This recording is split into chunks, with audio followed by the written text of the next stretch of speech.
So if you want to get a business owner's attention without pitching, start with the content they're already publishing. And in this video, I'll show you exactly the way we do that and why it works every single time, without fail. This is a simple travel type of business. It's a safari business based in Africa, but they attract people from all over the world, and safaris can go from literally luxury ones. And this is what these guys do. Luxury safaris, you're looking at, I would say, $15,000, $30,000, even $40,000, depending on the amount of people that are going to be on that trip, right? I was speaking to these guys, and I think it's a good example to demonstrate my point here with content. And the first question I always ask a prospect, what are you doing currently for content? Because we do content marketing for businesses, right? To help drive organic traffic and sales, ultimately. So we look at the objective right at the end. And you can watch, I'm not going to go over how we set up calls and the structure. We've got lots of videos on how to do that on the channel, so you can check those out. I'm just going to dig straight into this. And the big question I'll ask is, hey, what are you doing for content currently? Huge question, right? And so, because it cuts straight to the chase, because that's what we're selling. So, and then I'm like, okay, well, let's take a look. And then I always show them traffic stats like this. So you can see the organic traffic. I mean, again, this is not like a huge e-commerce brand or anything like that. But they're still a business that have lots of money because they've been going for like over, I think, 80 years, family business. They make shitloads of money, right? It's just not online. So they're trying to transfer over. On looking at the site, I'd say something like, hey, like, wow, okay. So you can see the yellow line is the number of pages on your site that, that Google is indexing. And then the orange line is the traffic on your site, right? Or coming to your site. And you can see it's drastically fallen off. It was at roughly 90 in 24, and it's just continually dropped off, as well as Google continually de-indexing the pages that you've got on your site. A lot of those are going to be content pages, right? If you see what I've done here, I'm asking how it's going with the content they're creating and how the blog they're creating is going and things like that. But at the same time, they can't hide from it because I've got the data. And I'm like, hey, well, this suggests that it's not going so well, or it might be going good or sideways, whatever, right? But it gives us a chance to really explore what's going on and shine a light and lift up the stone and look under all the horrible creepy crawlies that no one wants to see, right? We get to this point, and at this, they'll normally say something like, well, yeah, this is why we're on the call, and, we've struggled with it, like we don't have the time to do the content, or, we don't know what we're writing about, or some stuff, some things like that, which I'll dig into, of course, and I'll be like, well, what are you struggling with specifically, and blah, blah, blah, right? But this isn't really about the sales side. This is just a strategy on how to present, how to dig into the content side. So then I bring them onto this, which is the traffic stats. And if you look at what I've done, I've asked them, hey, how's it going with the content you're posting? And they can't hide from the fact that the traffic is, as you can see here, the orange line, it's dropping off. Yellow line is the number of pages, which Google is de-indexing, as you can see. So then I'll be like, right, so, and it has to be consistent with what they're saying. So they're held to account, which is great. And typically the conversation goes somewhere like in the direction of, hey, okay, well, yeah, as you can see, we're struggling with it. We want to do more, or we don't have the time, or we don't have this and that, we don't have the resources or whatever it might be. I'll be like, okay, great. So that's where we're at. Can I ask you a very important question though? And this is key. And they'll say, of course. And I'll say, so what is it that you're trying to achieve with your blog on your site, right? And I'll take a look at the blog in a second, but what are we trying to achieve with it? What's the ultimate aim, objective? And of course, they're going to say, to get more customers, right? Obviously, to get more traffic, to get more customers. And so, and again, this isn't a technique or a strategy, it's just facts. It's just taking them to the point, because this is what business owners love. They love being led to a point which they already know, but they're too busy to think clearly, right? And so when you have someone who's frank, who understands, who's an expert, just like when we deal with a doctor, there's a kind of weight that's, comes off our shoulders. That's lifted, right? Now we're at a point where they've told me, yeah, we want more traffic and sales. And I'll be like, right, okay, so what do you think? And this is another key question to tee this up. Well, what is it that's holding you back, do you think, with your content to achieve that objective? And it might be something they've already touched on, but it's going deeper now. And at this point, they're going to be like, I don't know. And what you want to get them to, and this is what, what I always advocate, it's a very important thing, is you don't want to force your expertise upon them. You want them to ask for your expertise. You almost need to earn the right for that, which means you go through questioning, just like I've done. And typically what happens is they'll be like, I don't know, shrug the shoulders, almost like, you tell me, bro, you're the expert, right? That's why I'm here. So you tell me. Perfect. That's exactly what I want. I haven't led with that. I haven't been salesy. I haven't been forceful. I've just nicely had a conversation with them, set up the call, asked the right questions, asked the big questions, which they want the answers to. And now they're intrigued but they respect the fact that you haven't led with what you do, but you're trying to, understand what's going on, right? And then they've literally opened the doors now and given you permission, and it's like, go ahead. Like, please tell me, right? So at that point, I'll do something like this. I'll say, okay, so let's take a look at what's going on with the blog first and foremost, right? And so we get to the blog, and here's the 3 key things that you want to look at that will help you to tee up a sale. Now, we sell organic traffic and content, like I mentioned, to drive customers to and sales to the site for any business without having to pay for ads. And we have a platform that delivers that, right? You might be selling paid ads, SEO, whatever it might be. It works much the same way. But if you're selling content in particular, you can see why it works this way. Even if you're selling all those other things, this is a really good it's a really good foot in the door to demonstrate your expertise, win their trust, and set yourself up to, for them to ask you what they should do next, right? And if that involves creating a blog and doing some blogging for them, then why the hell not? Because it's a big, big piece of this, which I'll get to in a second. And we have a platform that does the entire thing, but I'll talk about that later. So I'll be like, okay, so this is your blog. Now, this is a really important first step. I'll say something like, okay, so we're going to do an answer audit, all right?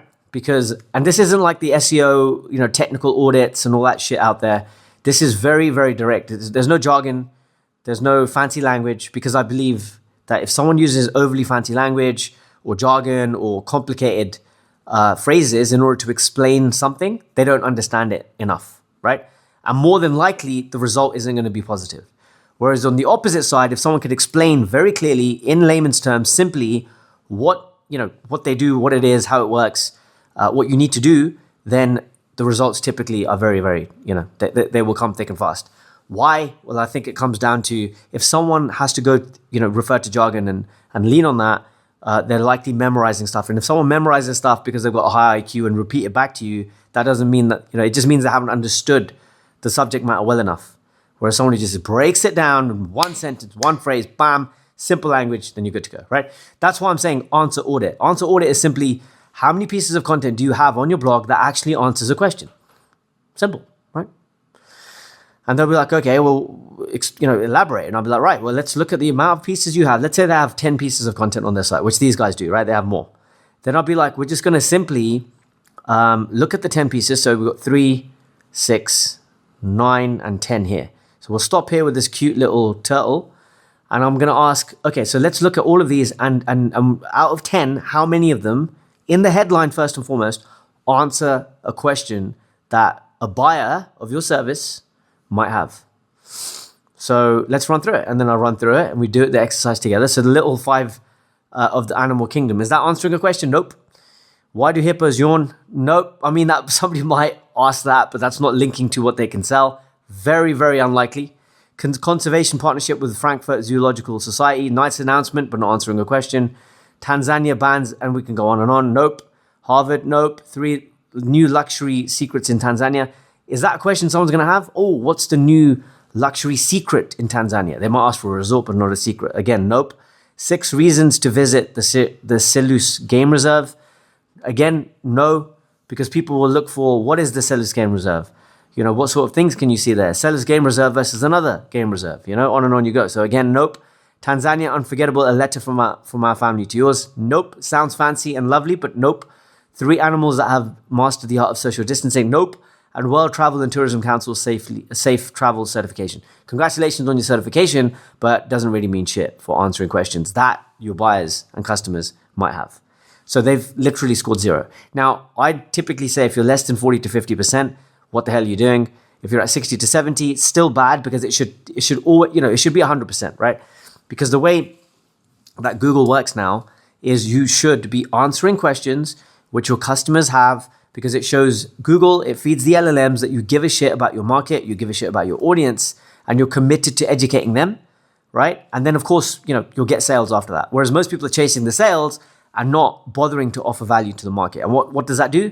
With the emergence of AI and the absolute swamp of content now that people are allowed to produce, Google has had to raise its bar higher than ever before, which means crappy content just won't cut the, it won't cut the mustard anymore, as we say in the UK, right? It's not good enough. It means Google wants to see, are you serving the market? Do you give a shit about the audience? Are you giving them information they can read properly, they'll actually enjoy, and it will help them? And are you doing that at scale? Simple, right? And if you're not, See you later. 2026, bye-bye to all the businesses not doing that, right? So that's first and foremost. And when you do that, you're already, they'll see you as an authority. You're leading them down the right path. And it just immediately, they start to understand about what's going on, right? So once we've done that, and it works really well, the next thing then, and as an example, I'll just really quickly just shoot the shit with you, because it was an example of an e-commerce business that we signed up recently for our managed service, because we have that. We signed them up at $6,000 a month. Now, when we got on a call with them, the first thing that the owner said, he's a very, hard-nosed businessman. I won't give you the name of the brand because, competition-wise, they probably don't want people to know what they're doing. But the fact is, they jumped on, and he was like, well, I asked him these questions, exact questions, right?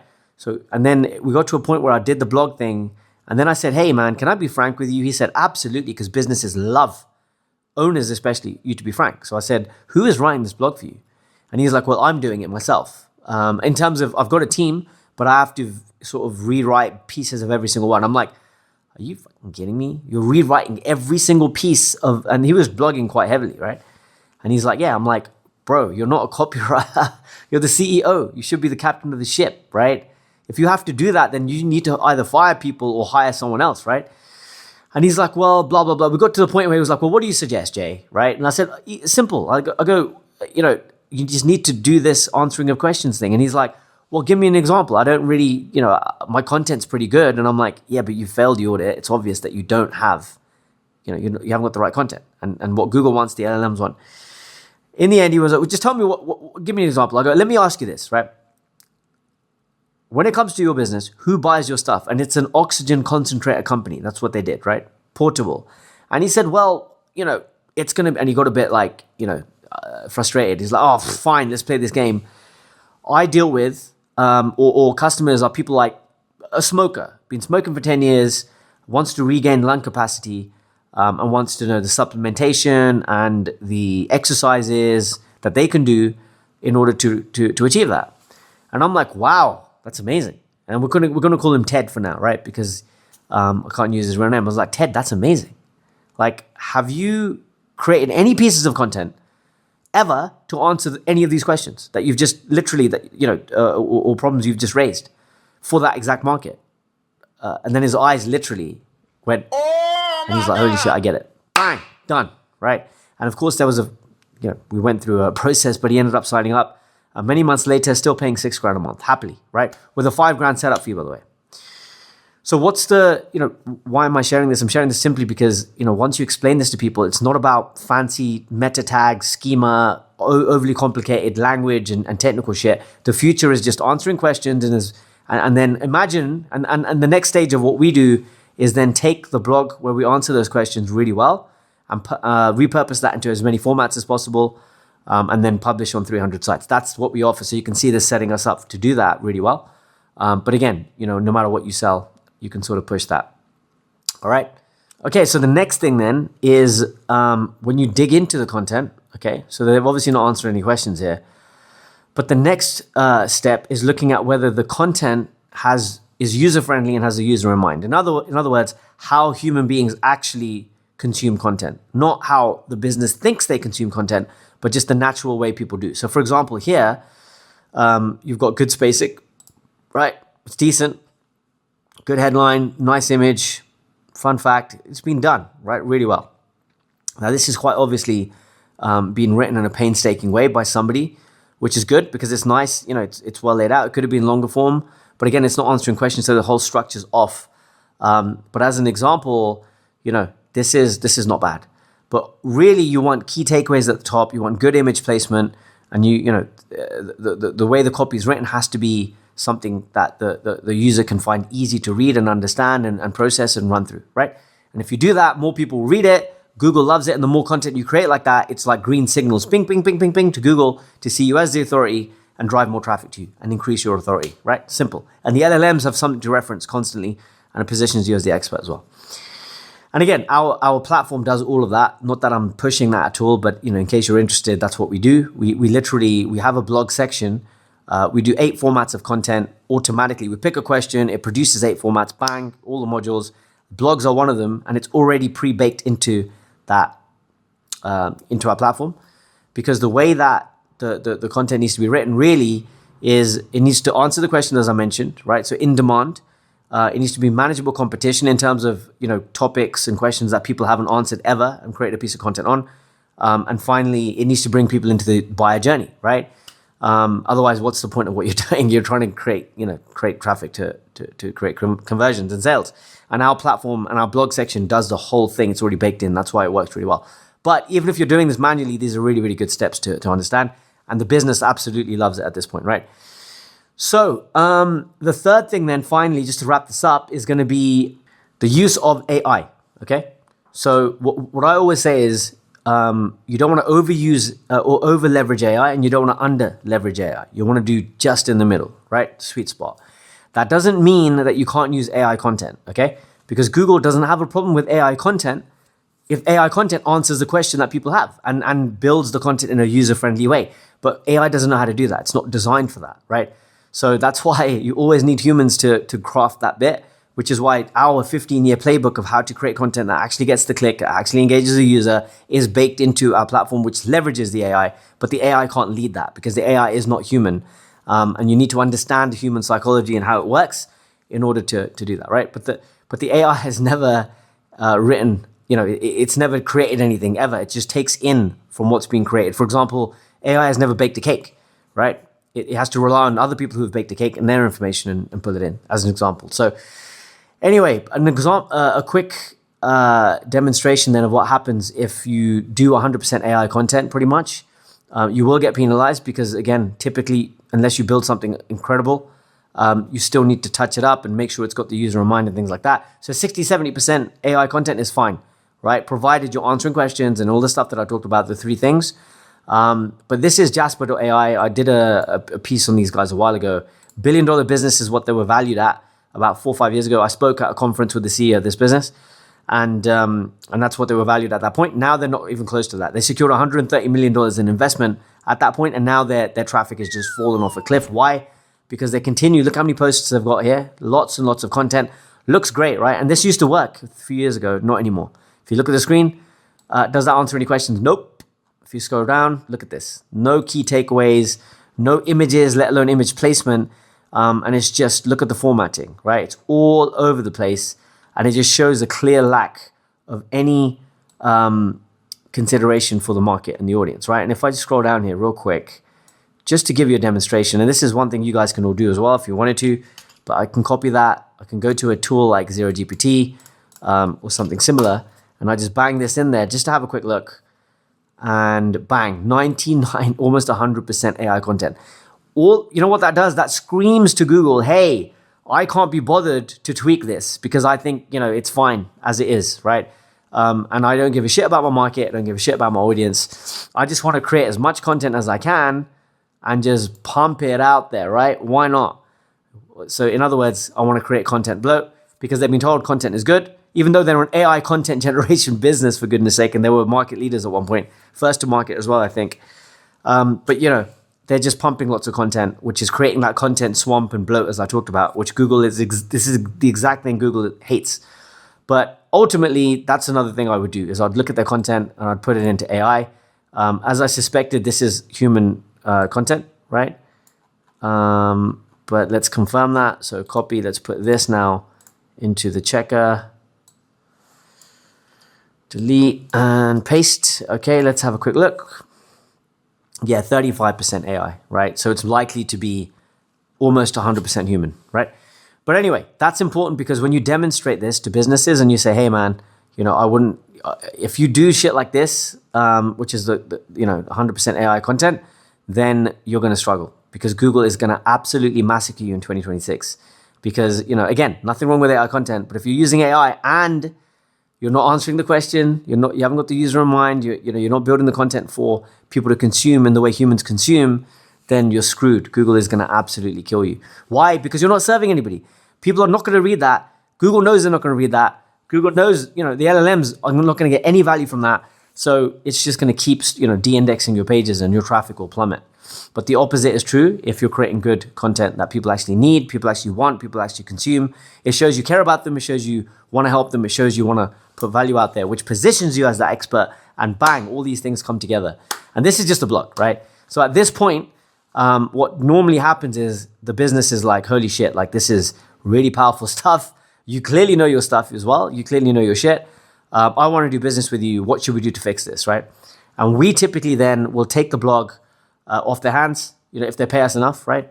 And what we'll do then is start creating content which does all the things that I said, but then we'll use our content engine, which then repurposes into 8 formats: videos, articles, podcasts, interview style, flip books, infographics, I think I mentioned.